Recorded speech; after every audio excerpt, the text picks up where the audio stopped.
Muvaffaqiyatli deganda hammani o'zini tushunchasi bor. Har bir onani o'zini tushunchasi bor. Misol uchun, hozirgi paytda qaysidir ota-ona uchun o'qib diplomi bor inson muvaffaqiyatli. Qaysidir tipdagi ota-onalar uchun bozori bilsa, biznesi bilsa, pulda o'ynasa, u muvaffaqiyatli, omadli.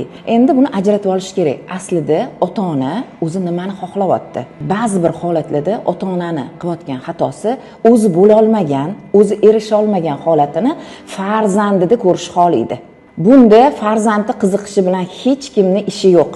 Bu degani farzandi nimani xohlaydi, nimani istaydi, uni qalban kasbi nimaga qiziqishi bor, u bilan hech kim qiziqmaydimi? Ota ingliz tiliga bora olmaganmi, majbur bolani ingliz tiliga beradi. Yoki matematikami, majbur matematikaga, zo'r matematik bo'lish kerak yoki qaysidir joyda dotsent, o'qituvchi bo'lish kerak, shuni xohlashadi. Lekin aslida bu xato. Siz farzandlaringizda o'zingizni bo'la olmagan kasbingizni uyg'unlashtira olmaysiz, majburlay olmaysiz. Chunki u zamonlar o'tib ketdi. Hozir hamma bolani o'zini individualniy podxodi bor. Har bir bolani o'zini xohishlari bor. Uni hurmat qilinmas ekan, hech qanaqa muvaffaqiyat bo'lmaydi. Endi shu yerda yana bitta narsani aytib ketaman. Ota-onaning qilayotgan xatosi, o'zini xohlaganidek yurmadimi bola, u bolani xato qilishga ham qo'yishmaydi. Bo'ldi, xato qilmas ekan, qanaqa qilib u bola xatosini to'g'rilashni biladi, qanaqa qilib rivojlanishni biladi, u bilmaydi. U har doim yonida o'sha otasi va onasini yetaklab yurishga to'g'ri keladi. U bolaga ishonch yetishmaydi, erkinlik yetishmaydi, u bola hech qachon muvaffaqiyatga erisha olmaydi. Bu aniq. Tajribamda hozirgi paytda men shunaqa holatlar bo'lyaptiki, xuddi aytganim, o'zligisi, ota-onaligisi o'qitmaganmi? Mana misol uchun men o'zim hozir shofyorlikda qiynalib ketdim yoki men hozir tirikchilikda qiynalib ketdim. Bolam o'qishini xohlayman. Bu bolam o'qimaydi. Umuman maktabga qiziqishi yo'q, hech narsaga qiziqishi yo'q deb olib kelishadi. Endi bola bilan suhbatlashganda, bolani holatini bilganda, u bola umuman o'qimaydi. Uni majburlashi keragi yo'q. Chunki farzandingizga o'zingizni zamoningizda emas, farzandingizni zamonasida muloqot qilishingiz kerak. Ana o'shanda bola ochiladi. Farzand bilan iloji boricha o'rtoqdek. Yo'q, bizda majburlanish bo'ladimi? Bola ota-onadan bezib ketgan, etmaydi. Endi bolani o'zini alohida suhbat qurilgan paytida u farzandni, misol uchun matematik bo'lishini xohlaydi, u tez-tez yechib berish kerak. U bolada tezlik yo'q. U bolada umuman tezlik yo'q, lekin undan matematik bo'lishini xohlashadi. Misol uchun hozir shunda aytib ketsam, meni oldimga bir ayol farzandini olib kelgan. O'g'il farzand o'qimayapti, unaqa qilmayapti, bunaqa qilmayapti, umuman endi ovqat yemay qo'ydi, bizga jahl qiladi, bola agressiyada o'sha o'zini holatini, qaysarliklarini bildiryapti. Chunki farzand norozi bo'lgandan keyin u norozichiligini har xil yo'llar bilan bildiradi. Farzand o'zi bilan suhbatlashganimizda u bola futbolist bo'lishni xohlaydi. Juda ham xohlaydi. Haqiqatdan qobiliyati bor. Futbolistlar haqida shunaqa aytib beryapti, kitob yozsang bo'ladigan darajada. Shunaqa chiroyli nutq qilyapti. Men bu futbolist bilasizmi? Men bu yilda mana bunaqa bo'lgan. Men bu futbolist taniysizmi? Hozir men sizga rasmini ko'rsataman. Buchi mana bunaqa qilib qopdi, uni tepadi deyapti-da. Lekin ota-ona uni o'sha qobiliyatiga umuman e'tibor berishmayapti. Men shunda u farzandligisidagi qobiliyatni onaga tushuntirishga harakat qilganman. Bu farzandingiz o'qimaydi, lekin futbolist bo'lmoqchi. Ingliz tiliga boryapti. Nega? Futbolist bo'lsa, o'sha yerda bemalol o'zi xohlagan, o'zi yaxshi ko'rgan futbolist bilan muloqot qilish uchun o'rganyapti. Mana shunaqa holatlarda ota-onalarimiz xato qilishadi. U narsalar nima deydi? Modadan qoldi deydimi? Zamondan qoldi u narsa. To'g'ri, bizning paytimizda hech qanaqa internet, hech qanaqa bloger, hech qanaqa Instagram, hech qanaqa Telegram bo'lmagan. Oddiy o'sha домашний telefon bo'lgan. Hozir hamma narsa rivojlanib ketyapti. Endi siz farzandingizdan talab qilasiz. Mas'uliyatli, ishonchli, muvaffaqiyatli, omadli bo'lishini. Siz unga nimani beryapsiz? Ota-ona mana shu savolni o'ziga berish kerak. Siz unga qaysi joyda o'rnak bo'lib beryapsiz? Biz nimada o'rnak bo'lyapmiz farzandlarga? Bizni solishtiryapmiz. Endi mana shu narsani men xatoligini har doim aytaman. Sizda 4 ta farzandingiz bo'lsa, bilib qo'ying, 4 talasini qobiliyati 4 xil bo'ladi. Bizda nima deyshadi? Do'ding doktor bo'lgan, bu yog'i doktor bo'lsin. Yoki adem biznesda bo'ldi, okey biznesda, san ham biznesda. Bu eng xato narsa. U farzandingizni 4 tasini 4 xil qobiliyati bor. Ular shaxs sifatida o'zini shaxsiy qarorlari bor, o'zini shaxsiy holati bor. O'sha narsani bolalikdan shakllantirsa, ertaga u bola haqiqatdan ham muvaffaqiyatli bo'ladi. Haqiqatdan ham bo'ladi. Ana uni o'zini qobiliyatlari ochilishi boshlaydi. Misol uchun, unda haqiqatdan IT ga qiziqish bo'lsa, bilib qolsangiz shug'ullantiring, zo'r bo'ladi. Agar o'qish xohlaydigan bola bo'lsa, unga o'qi deyishingiz shart emas. O'qiydi. Mana oldimga 24 yashar yigit, endi o'sha uylanadigan yoshda, 23 dan 24 yashar yigitni olib kelishyapti. U bola o'qigisi keladi, lekin ota u bolani o'qishini umuman xohlamaydi. Ona olib kelgan. Bo'lmasam 24 yashar bolani o'zi kelsa ham bo'ladi. Umuman u yigitga mas'uliyatni ham, ishonchni ham berishmayapti. U bola aytayapti: "Ishonasizmi? Men podvalga tushib kitob o'qiyman", deyapti. "Men maza qilaman, lekin adam shuning uchun meni jazolaydi", deyapti. O'qiydigan bola o'zi xohishlari, istaklari bilan siz o'qi deyishingiz shart emas-da. Otasidan bekinib kursda o'qiydi, otasidan bekinib xohlagan ilmini olishga harakat qilyapti. Keyin men onaga tushuntirdim. Mana o'sha yigit hozirgi kunda o'zini yo'lini topdi-da. O'qiydigan bola o'zi harakat qilib o'qiydi. Hech kim majburlamasa ham, faqat uni qiziqishini orttirish kerak. Endichi u paytlar o'tib ketdi-da, to'g'ri, lekin bizni farzandlarimizdan ham oladigan darsligimiz bor. Shuni ota-onalar hali ham tushunib yetishmayapti. Sen bolamsan, men aytganim bo'ladi, lekin ba'zida o'sha farzandlar hozirgi paytdagi farzandlardan ham oladiganimiz bor. Misol uchun, men telefonni, hop, Instagramni bilarman, Telegramni bilarman, lekin o'sha telefonim bir nimaga tushib qolsa, qulupga tushib qolsa, men ochishni bilmayman, lekin meni farzandlarim biladi. Men bu bilan faxrlanaman. U men bilmadim, men bilolmay qoldim degani emas. U farzandlaringizni o'sha narsaga qiziqib turib, rus tilida bilib turib, ochib turib, qatga qanaqa joylashish kerak, YouTube'ga qanaqa joylashish kerak, Instagramga qanaqa reels qo'yish kerak, ular bilyapti. Buni o'sha bolaga bildirish kerak. Barakalla, sen bilyapsan.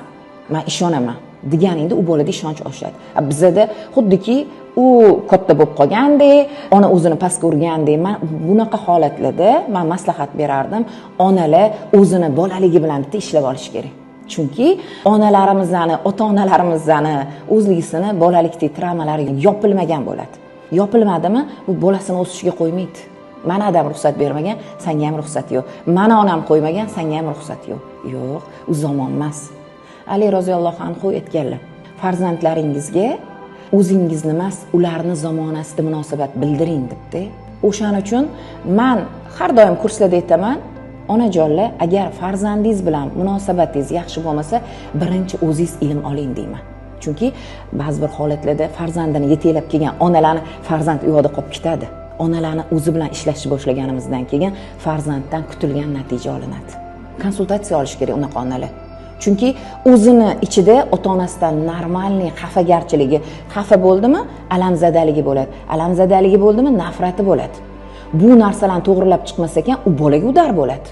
Bolani urib, kaltaklab, unga har xil holatda jazolab tarbiya berishadi.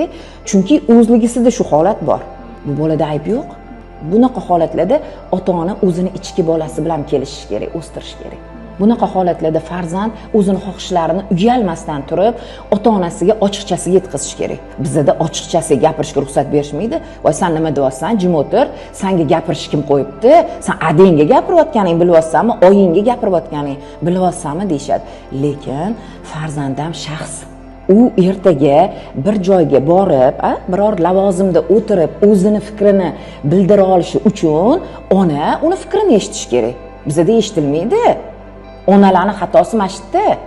Tan olishmaydi. O'sha bolaning fikrini eshitishmadimi? Lekin u farzanddan xohlashadi ertaga bir joyga o'tirib rahbar bo'lishini, ko'p pul topishini, yaxshi avtomashinada yurishini. Xo'p, uning uchun sekin ildizdan boshlanadi. Daraxtni mevasini, hosilini xohlaysanmi, ildizdan boshlashing kerak. Endi bunaqa holatlarda farzand ikki xil bo'ladi. Nega? Chunki onani, men har doim aytaman, onani farzand bilan bo'lgan munosabati homiladorlikdan boshlanadi. Bunga e'tibor berilmaydi, lekin homiladorlik paytida ona qanaqa holatda bo'lgan? Xafa yurganmi, agressiyada yurganmi, nafratda yurganmi? Xohlamay bolaga ekiladi. Ba'zi bir holatlarda onalar o'sha farzandni dunyoga keltirishni xohlashmaydi. Ana o'shunaqa holatdagi tug'ilgan farzandlarni ba'zi bir holatdagi ona uchun qulay bo'ladi. u mendan kechib yormasin deb. Mana bu holatlarni men darsliklarda tushuntiraman chuqurroq tushuntirganimda onalar o'z tushunishni boshlaydi. Qaysi farzandida homilada qanaqa yurganligini, bu ko'p narsani ochib beradi. Endi ba'zi bir onalar, mana misol uchun qiz tarbiya qilayotgan onalar, hozirgi paytda qizlarimizni ko'pi kompyuterda, keyin o'zini sohasi dizaynerlikda xohlaydi, kompyuter yo'nalishida o'qishi. Lekin bizani o'zbekchilikda deyiladi, bu narsaga ruxsat berilmaydi. Kompyuterda o'tirib kim pul topar ekan? Noto'g'ri, qiz bola ovqat qilishni bilish kerak, qiz bola ish tikishi yoki hovli supurishni bilish kerak. Yo'q, u qizingizda shu kompyuter dizaynerlikka yoki arxitektorlikka nima qobiliyati bor? U bilan suhbatlashsangiz, qaytanga u o'sha ishidan keyin bu yoq ishni ham joyida qila oladi.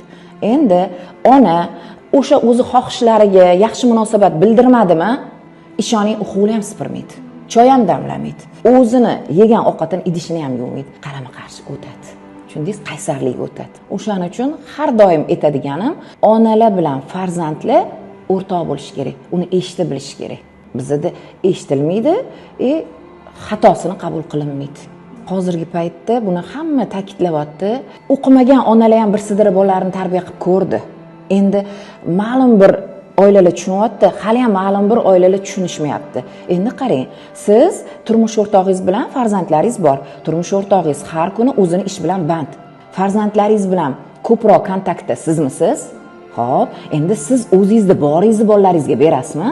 Misol uchun xolodilnigingizni ochasiz. Xolodilnigingizda nimangiz bo'lsa, o'shanga qarab ovqat qilib berasiz. Endi qarang, sizda nima bor bolangizga beradigan? Nima bor? Agar siz ilm olmasangiz, rivojlanmasangiz, tafakkur qila olmasangiz, ong doirangiz kichrayib ketgan bo'lsa, hamma narsadan qo'rqsangiz, hamma narsaga gumonda qarasangiz, o'zingizni ayblasangiz, farzandingizga xuddi o'sha o'zingizda borni berasiz, kserakopiya qilasiz. Tushundingiz? Shuning uchun ham ayollar bilim olish kerak. Endi qiz farzand tarbiya qilayotgan onalarga men har doim aytaman, bizni andazamiz, bizni modelimiz.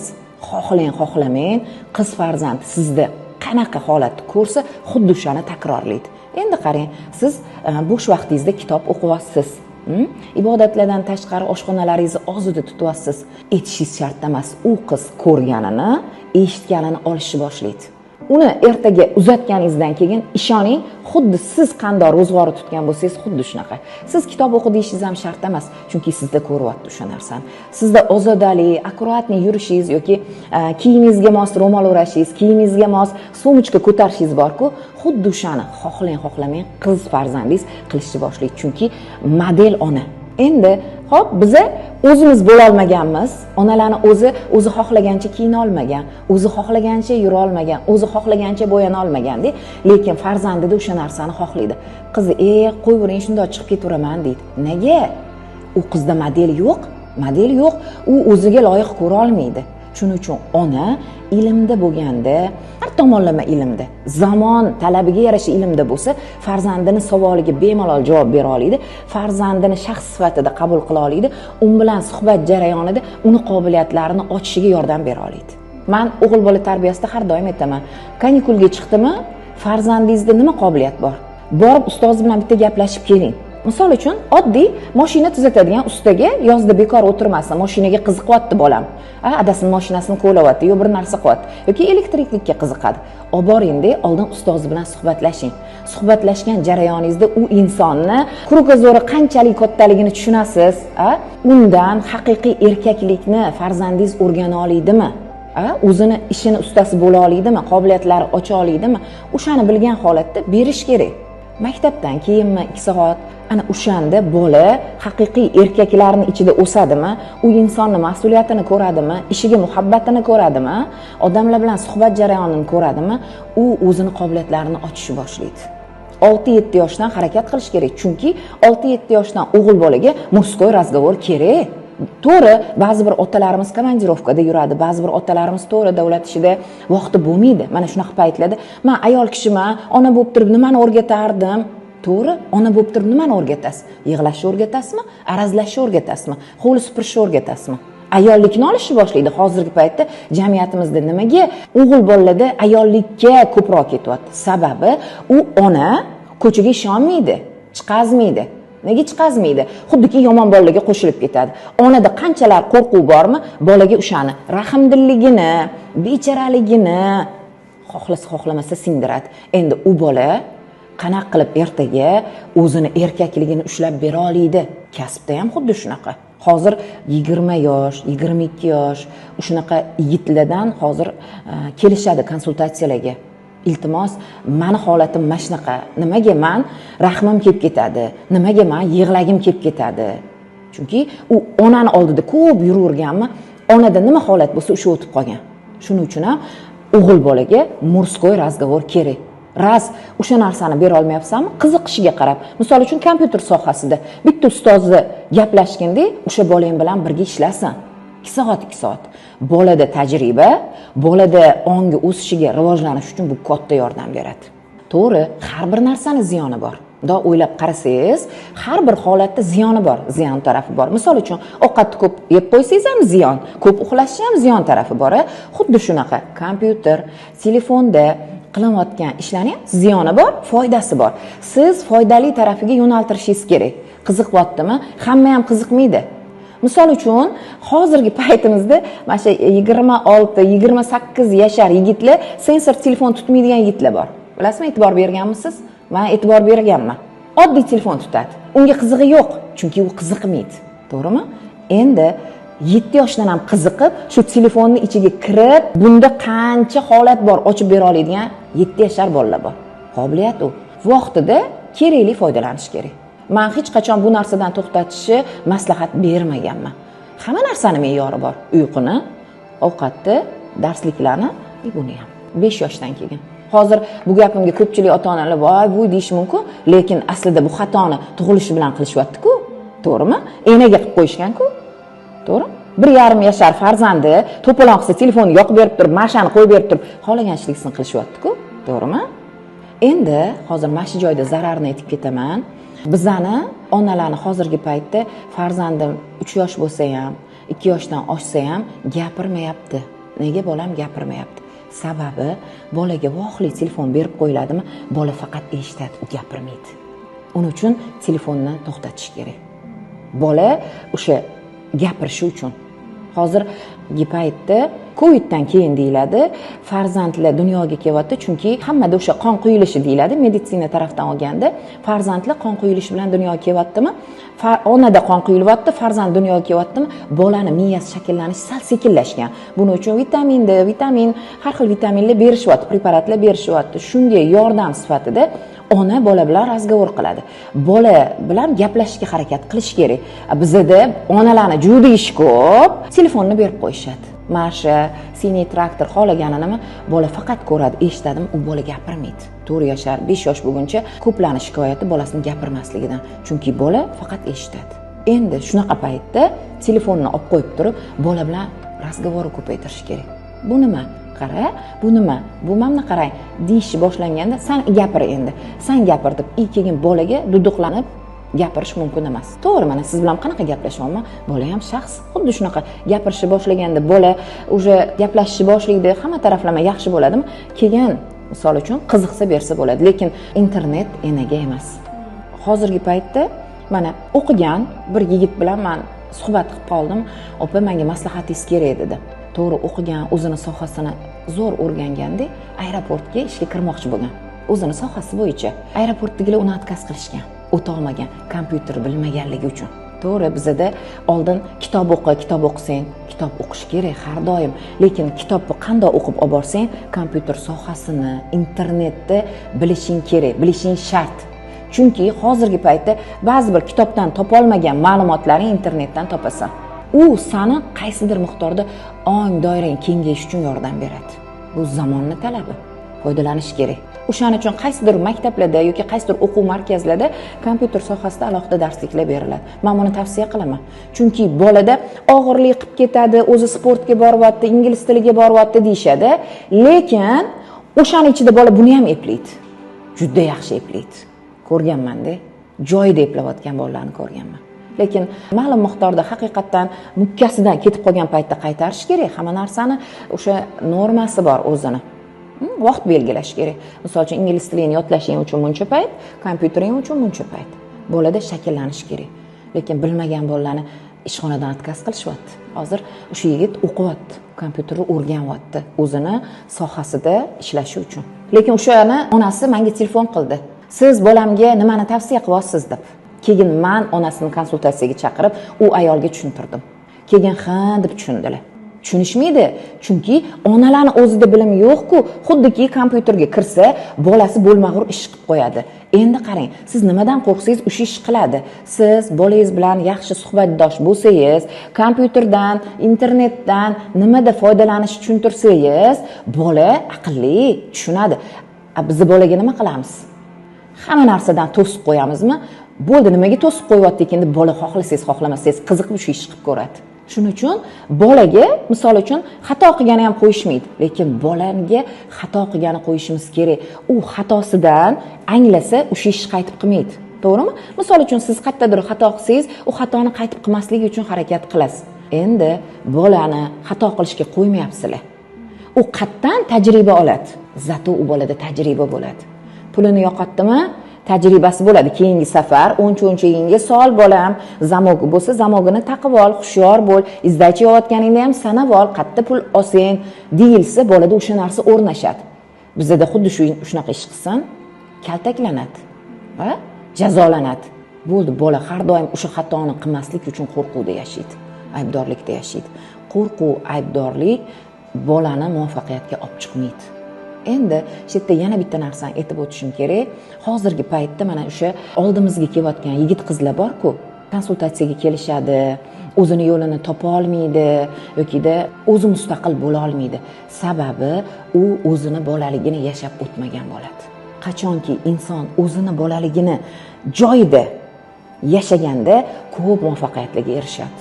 Bolani, bolalik hislarini ham qabul qilish kerak, tushunish kerak bolalik emotsiyalarini.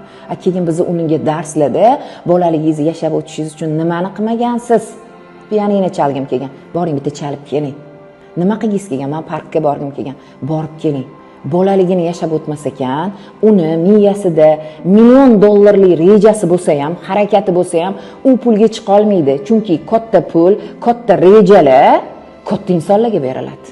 Bor, 40 ga chiqib ham bolaligidan chiqa olmayotgan yigitlar bor, erkaklar bor, ayollar bor. Shuning uchun bolalikka nihoyatda e'tibor berish kerak. Buning uchun ilmlar bor. Bemalol o'qib o'rgansa onalar farzandiga muloqotlarda, farzandini o'sha shaxs sifatida shakllanishida ko'proq yordam bergan bo'lishardi. Bu narsagacha hozir to'g'ri Instagramda har xil blog yurg'izayotgan, bachkana, bloger, o'sha o'zini axvati uchun, o'zini qanchadir pul uchun qilayotgan ham juda ko'pda. Endi qarang, sizni farzandingiz mana yo'nalishda 30 yosh, 40 yoshgacha keta oladimi? Keta olmaydi. Bu hammasi vaqtinchalik. Vaqtinchalik, misol uchun-da, bachkanalikda necha yoshgacha yura oladi? Masxaravozlikda necha yoshgacha yura oladi farzandingiz? Ertaga u oilali bo'lishi bor-a, uni oldiga bitta juft kelishi bor-a, uni farzandli bo'lishi bor-a, o'g'lini oldida xuddi shunaqa bachkanalik qila oladimi? Qila olmaydi. Vaqtinchalik-da, endi qarang, o'sha qiziqmagan bolani qiziqmagan holatiga yo'naltirishadi. Hech qachon u bola o'z yo'lini topa olmaydi. Ko'p, misol uchun, Yandexga chiqsang, taksiga chiqsang bir xil aytadi, "Men o'zim bu joyda o'qiganman, meni diplomim bor, lekin umuman qiziqmaganman, adam xohlaganlar uchun o'qiganman, lekin hozir taksistlik qilyapman" deydi. Tushundingiz? U qiziqmaydi. O'sha uyga qanchadir pul olib borish kerak, u qanchadir. Unda orzu, maqsad, kelajak uchun oliy maqsad yo'q. Agar farzandingizni o'zini xohishlari bo'lsa, qiziqtirsangiz, oliy maqsad qo'yishni boshlaydi o'zini yo'lida. Misol uchun, ustachilik qilsa, o'zini o'sha duradgorligi haqida oliy maqsadi bo'ladi. IT sohasida bo'lsa shunaqa, vrachligi bo'lsa vrachlik sohasida, stomatolog bo'lsa stomatologligi, to'g'rimi? Lekin bizani o'zbekchilikda deyman, ko'p mashqatoni qilishadi, bolani o'zini xohishlariga yo'naltirilmaydi. Men o'zimni ham tajribamda bo'lganda, chunki o'zimni bitta o'g'lim bor, meni o'g'limni turmush o'rtog'im vrach bo'lishni xohlaganlar. Endi qarang, nega? Chunki больницаlarga bir nimaga borganimizda, o'zlarini yaqin insonlar vrach bo'lganligi uchun vrach bo'lsin deb. Shunda men o'g'lim bilan suhbat qilganman. Men vrach bo'lmayman, kimdir meni oldimda boshim og'riyapti desa, asabim buzilib ketadi degan. Kichkina bolaligida shunaqa degan. Keyin adasiga aytganman, "Yo'q, bu vrach bo'lmaydi" deganman. Balki stomatolog bo'larsan desam, "Nima?" degan. "Men umuman vrach bo'lmayman" degan. Tushundingiz? O'zini o'sha nimaga qiziqishini aytishni boshlaganda, bola bilan shunaqa, "Yo'q, vrachmisan, vrach bo'lishing kerak, ustamisan, usta bo'lishing kerak. Bu xato. Siz o'zingizni qalb kasbingizni topguningizcha har xil holatga kirib chiqadigan insonlar bor. Misol uchun, men ham o'zimni biznesda deb o'ylaganman. Yoki-da men ham o'zimni adamni xohishlari bo'lgan tikuvchi bo'lishimni xohlaganlar. To'g'ri, ma'lum paytda qilib ko'rganman, lekin u meniki bo'lmagan. Inson o'zidagi qobiliyatni aniqlab, o'shanga tezroq diqqatini qaratganida, o'shani shakllantirganda, ana o'sha kasbingizda zo'r bo'lasiz. Ana o'shanda siz pulni ham o'ylamaysiz. Bizda diqqatni pulga qaratishyapti. Agar siz niyatingiz pul bo'lib ko'chaga chiqsangiz, bu kasbingizda rivojlanmaysiz. Mana shu taraflarni ham ko'rib chiqish kerak. Sizda qobiliyatingiz bormi? Siz mashq qobiliyatingizni o'zi pul turadi. To'g'rimi? Bilimingiz bor-ku, tajribangiz bor-ku. To'g'ri, qayerdadir sizni tuzgan nimangiz to'g'ri chiqmagandir, qayerdadir olgan videoingiz yaxshi chiqmagandir, lekin sizda tajriba bor. Mana shu tajribangiz bilan siz bemalol oliy maqsadlaringizga erishsangiz bo'ladi. Hozir o'sha bir xil ayollar kelishadi. O'g'limni adasiga o'xshamasligini xohlayman, chunki erim hech qayerda ishlamaydi. Uyda yotadi, men ishlayman. O'g'lim umuman o'xshamasligini xohlayman deyishadi-da. Endi qarang, u insonni ayblashadi. U insonni ham ayblashga haqqimiz yo'q, chunki u o'zini qobiliyatlarini otasi, onasi tarafdan ochilmagan. Yoki-da keyingi xato erkalatib, xuddiki ota-ona umrbod bilan birga, 50 ga chiqsa ham birga. Men borman, bolam, o'ylama, men turibman, orqangda men borman deyiladimi? Bo'ldi, bu tambal bola bo'ladi. Faqat o'sha mashinani minib olib etga borib urib keladi, betga borib diskotekaga boradi. Uni yashash uchun o'zini maqsadi bo'lmaydi. Bunda ona o'ziga o'rab olgan bo'ladi, ota-ona. Ba'zi bir holatlarda bolani majburlashadi. Sen bo'lmas, mana shu kasb qilishing kerak. Majbursan shunda deb. To'g'rimi? Endi u o'zini ichida bor-ku xohishi, hobbisi bor-ku, yaxshi ko'rgani bor-ku. To'g'rimi? Misol uchun sportga yoki rassomchilikka yoki arxitektorlikka. Agar u bola o'sha mehnatini, o'sha diqqatini, o'sha o'zi xohlagan qalb kasbiga to'g'rilasa, ana o'sha bolalarda zo'r o'sish bo'ladi. Chunki unda u qobiliyat bor. Hammamiz Allohning izni bilan o'sha yaratgan, har birimizga qobiliyat bergan. Har bir inson kerak jamiyatga. Misol uchun, men sizni ishingizni qila olmayman, siz menikini. Men vrachlikni qila olmayman, vrachlar menikini. To'g'rimi? Oshpazlar o'zini kasbida. Hammani o'zini o'rni bor. O'zini qobiliyati bilan dunyoga kelganda, mana shu qobiliyatlarini ochish kerak. Ochganda haqiqatdan mana bor-ku mashhur insonlar, o'zini kasbida zo'r oshpazlar, o'zini kasbida zo'r rassomlar, o'zini kasbida zo'r arxitektorlar bor-ku. U o'zini haqiqatdan ham qobiliyatini yo'naltirgan, diqqatini qaratgan, o'shanga kuchini bergan, ilmni o'shaga qaratgan. O'sish bo'ladi. Mana shu joyda ota-onani o'sha bolasining qobiliyatini aniqlash. Misol uchun bilasiz, o'g'lingizni qobiliyati qayerdaligini. Biladi. Menimcha hamma onalar biladi. Endi ba'zi bir onalar sezmasligi mumkin. Bolam birda unga qiziqadi, birga bunda qiziqadi. Yo'q, bolani qiziqishi o'zi bilinadi. Menga ko'plab savollar keladi. Farzandimni yo'nalishini, qiziqishini bila olmayapman. Nima qilsam bo'ladi? Farzandim 3 ta yo 4 ta qaysi yo'nalishda yo'naltirishni bilmayman, qiziqishini ham tushunmayman degan onalarimiz bor. Farzandlarimizda 4 ta temperamentda katta bo'ladi. Onalarning o'zi bu temperamentlarni tushunib olganda, farzandlarini temperamentiga qarab, xarakteriga qarab turib, o'zini qiziqishiga yo'naltira oladi. Buning uchun onalar o'sha temperamentlarni chuqurroq bilib olish kerak bo'ladi.